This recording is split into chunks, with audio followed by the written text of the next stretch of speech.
JC Swaminathan students, welcome back again to the virtual lecture series of design of steel structures. Okay, so we are on the topic of design of tensile members. Okay, in last lecture we have studied problems are related to analysis, right? So analysis માં અને design examples માં શું difference છે? Okay, so analysis માં આપણે શું કરીએ છીએ always? તો જે પણ આપણા ટોપિક્સ આપેલા છે બરાબર, જે આપણે પ્રોપોર્શન આપેલો હશે એમાં તમને કોઈ પણ સેક્શન આપેલો હશે એટલે કે IS A હોય બરાબર, કે પછી તમારી જે L જે આપણે યુઝ કરીએ છીએ એની તમને સ્પેસિફિકેશન આપેલી હશે. એના પછી તમારે શું ફાઇન્ડ કરવાનું હશે? તો tensile strength or tensile load, right? હવે જ્યારે ડિઝાઇન પ્રોબ્લેમ્સની વાત કરીએ છીએ તો તમને શું આપેલું હશે? તો જે પણ લોડ આવતો હોય એટલે કે 210 કિલોન્યુટનનો લોડ આપણને આપ્યો છે, એના પછી તમારે આખા સેક્શનને શું કરવાનું છે? ડિઝાઇન કરવાનું છે, બરાબર? સો અહીંયા સૌથી પહેલા તો આવે છે એઝમ્પશન્સ.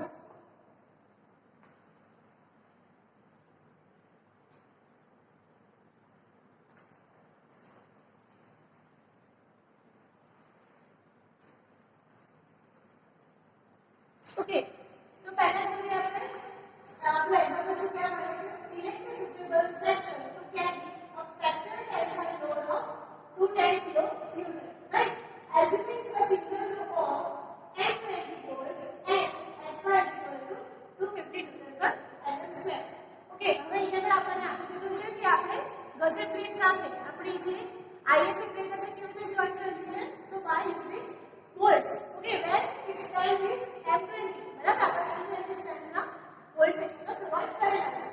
એ સાથે આપણને Fy એટલે કે yield stress માં આપી દીધો છે which is 250 Newton per mm square. હવે આપણે શું કરવાનું છે? સિલેક્ટ કરવાનું છે suitable section. બરાબર, તો અહીંયા પર આપણે 210 કિલોન્યુટન માટે initially ISA 65 cross 65 cross 6 mm ની જે આપણી ISA પ્લેટ છે એને આપણે ડિઝાઇનમાં લઈએ છીએ.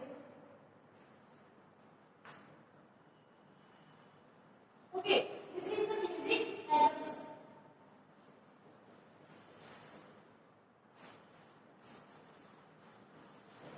ઓકે, હવે આ પ્લેટ આપણા ડિઝાઇન પર લેવા માટે કેપેબલ છે કે નહીં બરાબર છે એ ફાઇન્ડ કરવા માટે આપણે ડિઝાઇન સ્ટ્રેન્થના 3 ક્રાઇટેરિયાને ફોલો કરવા પડશે. Okay, the first criteria is design strength due to yield. The second one is design strength due to rupture, and the third one is design strength due to lock shear.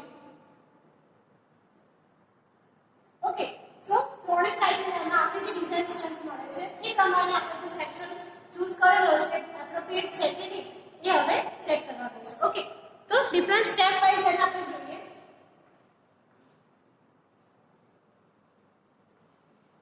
The first step is to find Ag.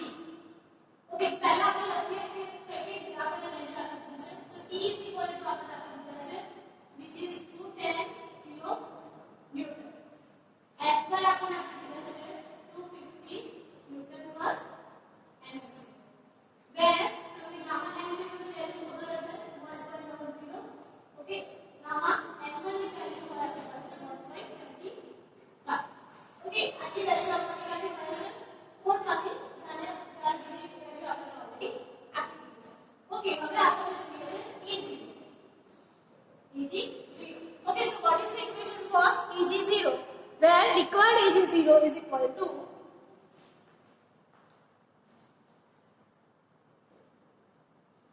P upon F1 into gamma m0. બરાબર, તો આના માટે આપણે લેવા પડશે આપણે section કયા સાઈડમાં લેવો પડશે. ઓકે, સો Ag0 ની વેલ્યુ આપણને 210 divided by 250 cross 1.10. તો આપણને રિક્વાયર્ડ Ag0 મળે છે 924 mm square. Okay, right? હવે 924 mm square છે. હવે શું કરવાનું છે? તો using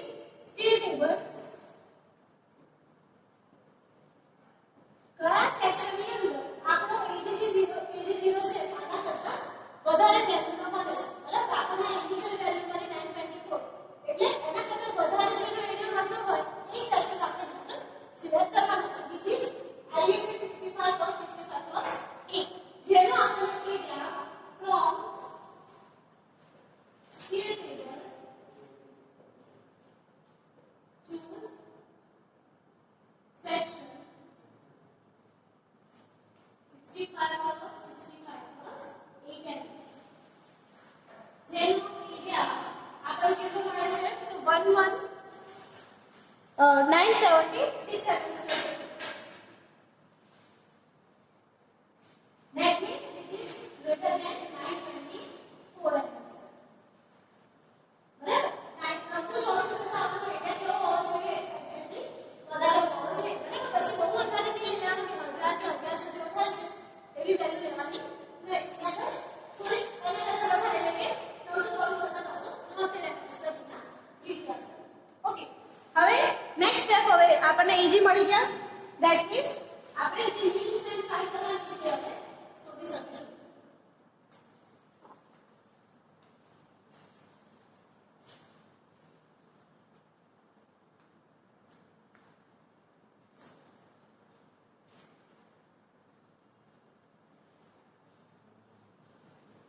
so yield step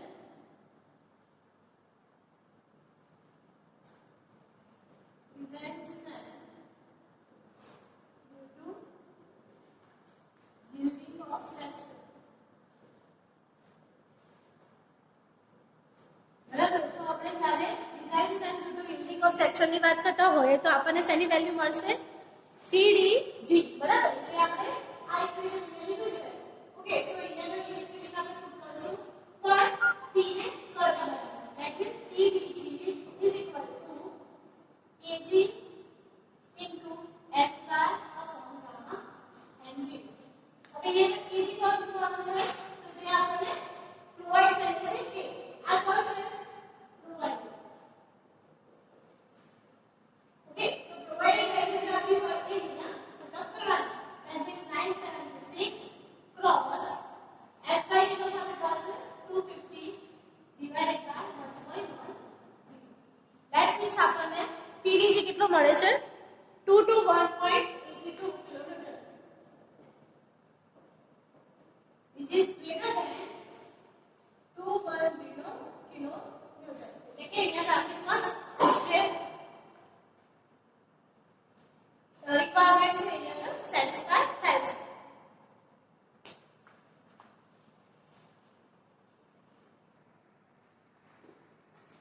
okay so હવે નેક્સ્ટ સ્ટેપ આપણું છે design of poles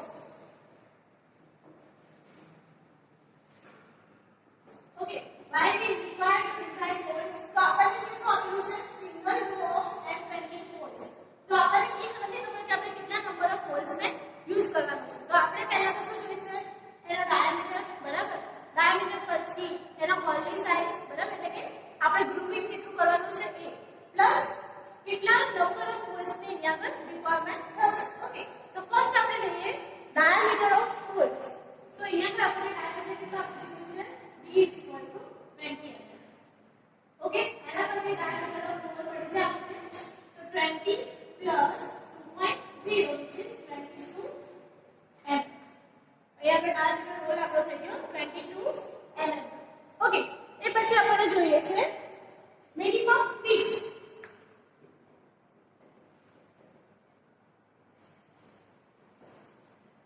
minimum pitch કેટલી મળે છે સો minimum pitch is equal to 2.5 d okay જે આપણને ઓલરેડી આઈએસ કોડ પરથી વેલ્યુ મળે છે કે minimum pitch માટે ઓલવેઝ આપણે શું કરવાનું તો અઢી ગણો ડાયામીટર લેવાનું ધેટ મીન્સ 2.5 મલ્ટીપ્લિકેશન માં આપણે જે વેલ્યુ એટલે કે હોલની વેલ્યુ જે આપણે લઈએ છે એ કન્સિડર કરવાની ઓકે ઓરિજિનલ ડાયામીટર છે એની value consider okay so 25 into 2 that means 50 mm નો યાદ રાખીશું થઈ ગયું મિનિમમ પિચ રિક્વાયરમેન્ટ મળી ગઈ હવે આપણને જોઈએ છે મિનિમમ એન્ડ ડિસ્ટન્સ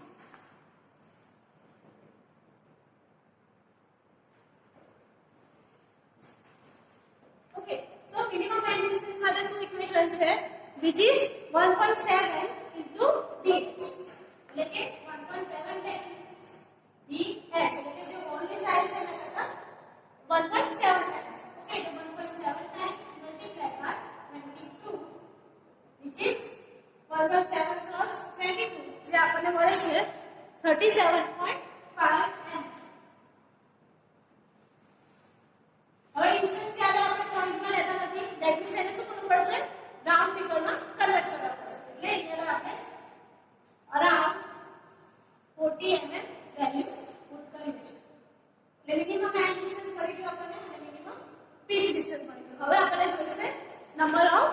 વોલ્ટ્સ. ઓકે, હવે એના માટે આપણે જોઈશે પહેલા તો કે M20 વોલ્ટની સ્ટ્રેન્થ કેટલી હોય છે. Okay, strength of M20 volt. તો જ્યારે આપણે સિંગલ શિયર અને ડબલ શિયર ની વાત કરતા હોય તો ઓલવેઝ કન્સિડર કેવું કરવાનું છે આપણે સિંગલ શિયર. બરાબર. સો સિંગલ શિયર માટે M20 વોલ્ટ્સ ની સ્ટ્રેન્થ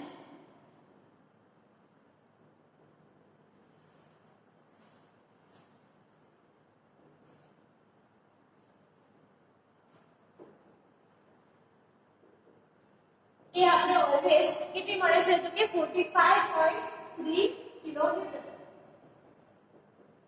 કેટલી પ્રોવાઈડ થતી એટલે કે M20 વોલ્ટ સાથે સિંગલ શિયરની વેલ્યુ છે 45.3. ડબલ શિયરની વાત કરતા હોય તો વેલ્યુ શું થઈ જાય છે ડબલ which is 90.6.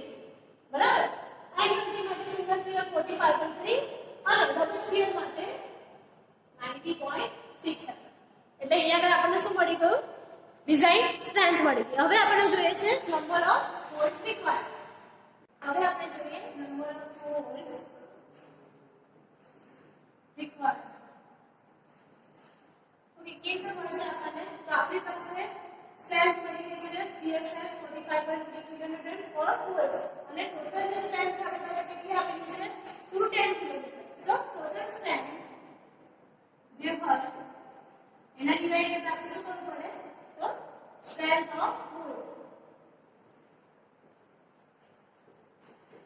Okay, સેના પરથી આપણને મળશે 210 divided by 45.3 which is approximately 5 volts. બરાબર. એટલે આના પરથી આપણને કેટલા નંબર ઓફ વોલ્ટ્સ રિક્વાયર્ડ થયા તો કે 5. હવે આપણી પાસે બધી વેલ્યુ આવી ગઈ છે. that means pitch distance, minimum end distance. Okay, આપણે ચાઇનીઝ સેક્શન આપણે કેટલો લીધો છે 65 cos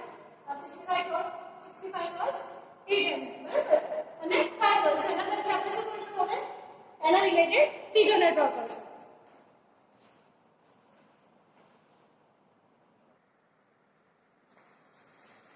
ઓકે, સો now આપણી પાસે હવે ઓરિજિનલ ડિઝાઇન છે એટલે કે કન્સેપ્ટેડ જેટ that means એ ટેબલની આપણે કન્સેપ્ટેડ રાખીએ છીએ. વચ્ચેનો પોર્શન that means આપણે જે આઈએ છે તે સ્ટ્રેટ પ્લેટ લીધી છે 65 cos 8 એટલે કે આ પણ આપણો 65 છે અને આ પણ 65 છે.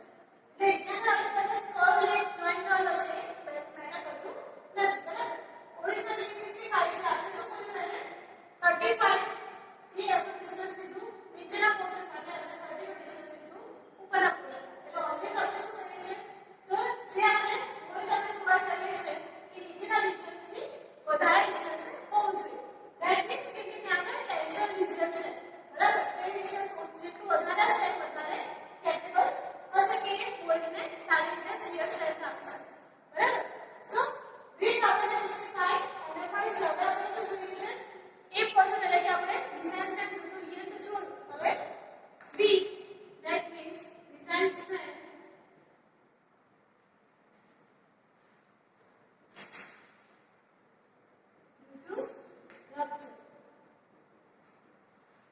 Okay, so design strength to rupture માટે શું ઇક્વેશન છે where TDI is equal to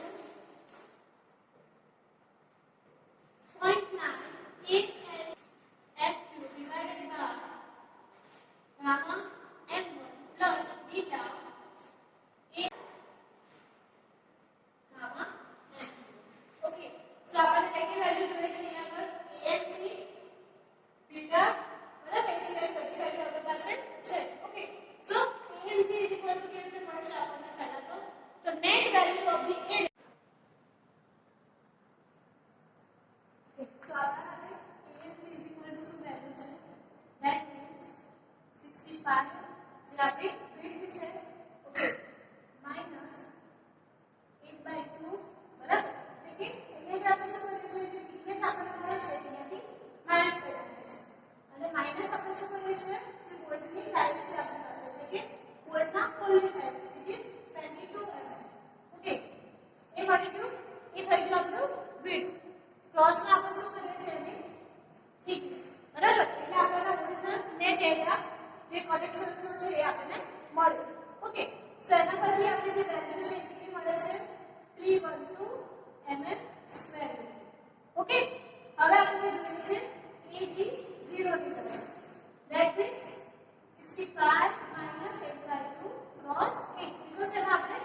પોલનો direct નીકળવાનો નથી બીકોઝ આપણને નેક્સ્ટ વેલ્યુ છે એ value as it is without પોલના ડાયરેક્ટને નીકળ્યા એટલે આપણને ક્લોઝ વેલ્યુ આવશે ઓકે એટલા માટે આપણને વેલ્યુ મળે છે 488 mm સ્ક્વેર બરાબર હવે લઈએ beta okay so beta is equal to શું ઇક્વેશન છે 1/4 0.076 multiplied by w by t fu upon fy cross bs upon lc બરાબર સો 1.4 minus 0.076 w upon t so where w is equal to શું થશે width of angle that means 65 t આપણી પાસે છે 8 fu ની value આપણે લઈશું 250 fy ની વેલ્યુ આપણી પાસે છે 410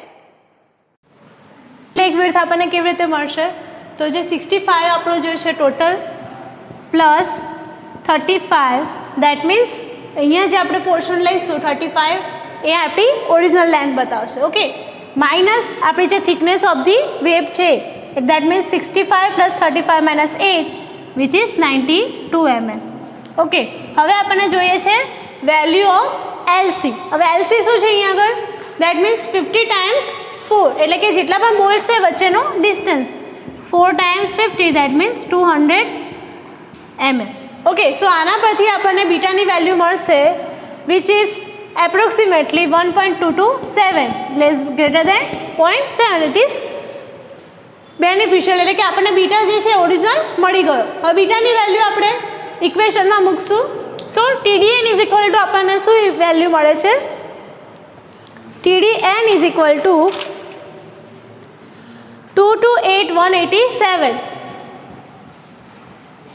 Newton. That means 228.19 kilo newton બરાબર એટલે આપણને design strength of rupture of મળી which is greater than 210 kilo newton hence okay બરાબર 210 કરતાં આપણને વધારે વેલ્યુ મળી છે એટલા માટે રપ્ચર માટે પણ આપણું જે IS એ 65x65x8 mm છે એ સફિશિયન્ટ છે ઓકે છે બરાબર હવે લઈએ the third one which is strength due to block shear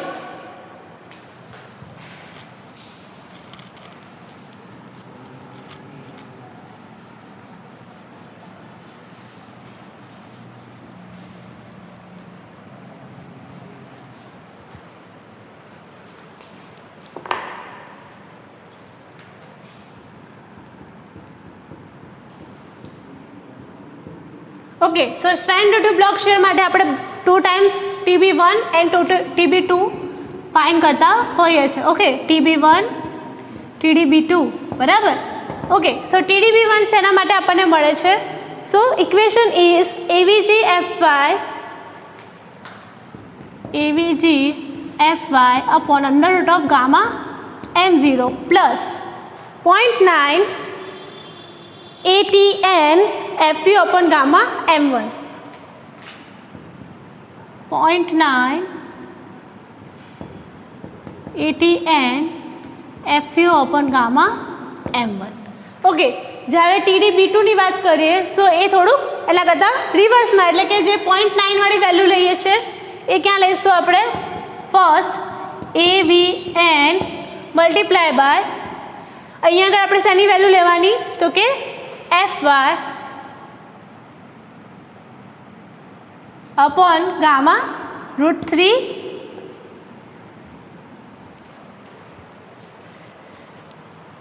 m1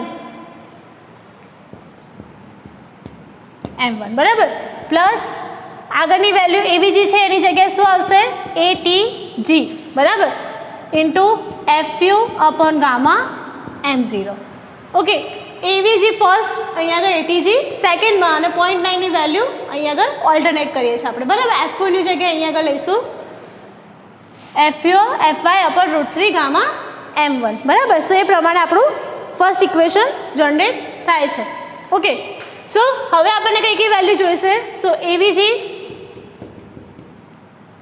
ATN AVN અને ATG ની ઓકે એવીજી શું બતાવે છે આપણને gross value of the cross sections okay so એવીજી is equal to શું થશે અહીં આગળ 4 ટાઈમ્સ 50 પ્લસ આગળનું જે એન્ડ ડિસ્ટન્સ છે એ દેટ મીન્સ 40 મલ્ટીપ્લાય બાય બોલ્ટની થિકનેસ ઓકે અહીંયા આપણે કેટલી લઈએ છીએ વિચ ઇઝ 8 ઓકે એટલે અહીંયા આપણને એવીજીની વેલ્યુ મળી 200 to 40 મલ્ટીપ્લાય બાય 8 એટલે 24 multiply by 8 which is 1920 mm square બરાબર એવી જ રીતે ATNની વેલ્યુ દેટ મીન્સ 30 એટલે કે જે પણ આપણું ઉપરનું ડિસ્ટન્સ છે એ બરાબર એટલે 30 માઇનસ આપણે શું કરવું પડશે અહીંયા આગળ તો જે વચ્ચેનું ડિસ્ટન્સ વિચ ઇઝ 0.5 એટલે આપણે જે 22 ડાયામીટર લઈએ છીએ એનું આપણે શું કરશું હાફ એટલે કે 0.5 મલ્ટીપ્લાય બાય 8 તો ખરા જ ઓકે સો એ વેલ્યુ આપણે ATNમાં લખીશું AVNમાં આપણે શું લખીએ છીએ તો 4 ક્રોસ 50 પ્લસ જે 40 લઈએ છીએ બરાબર એમાં આપણે એડઅપ કરીએ છીએ બીજા માઇનસ 22 જે પણ ડાયામીટર ઓફ હોલ છે એના જેટલા પણ પોઝિશન આવે એટલે કે 5 બોલ્ટ છે એટલે કે 5 ડિવાઇડેડ બાય એનું 0.5 બરાબર એટલે એટ મીન્સ 4.5 વેલ્યુ મળી ક્રોસમાં 8 ઓકે તો અહીંયા આગળ આપણને AVNની વેલ્યુ પણ મળી બરાબર એવી રીતે ATGની વેલ્યુ ડાયરેક્ટ મળશે અહીંયા આપણે શું કર્યું ATN માટે માઇનસ હાફ 22 કર્યા એ અહીંયા કરવાનું નહીં અને 30/8 બરાબર એ વેલ્યુ અહીંયા આગળ આપણે લખીશું એટલે કે 8 × 3 which is 240 mm square okay બધી વેલ્યુ આપણી પાસે છે એના પછી આપણને TD1 અને TDB2 વેલ્યુ મળશે ઓકે બંનેમાંથી જે પણ વેલ્યુ કેવી હશે સ્મોલર બરાબર TDB1 or TDB2 whichever is smaller must be greater than given tensile load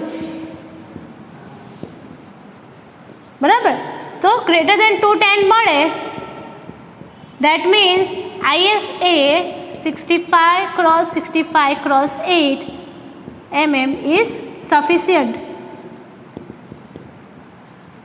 hence okay બરાબર સો આ આપણા ડિઝાઇન સ્ટેપ્સ થાય એટલે કે ફર્સ્ટ આપણે યીલ્ડ ફાઇન્ડ કર્યું સેકન્ડલી આપણે રપ્ચર ફાઇન્ડ કર્યું એન્ડ થર્ડલી આપણે બ્લોક શિયર ફાઇન્ડ કર્યું ઓકે એ સાથે આપણે આજના લેક્ચરમાં જે ડિઝાઇન સમ્પ કમ્પ્લીટ કરેલો છે એ તમે બને ત્યાં સુધી ઘરે પણ ટ્રાય કરજો ઓકે જય શ્રી સ્વામિનારાયણ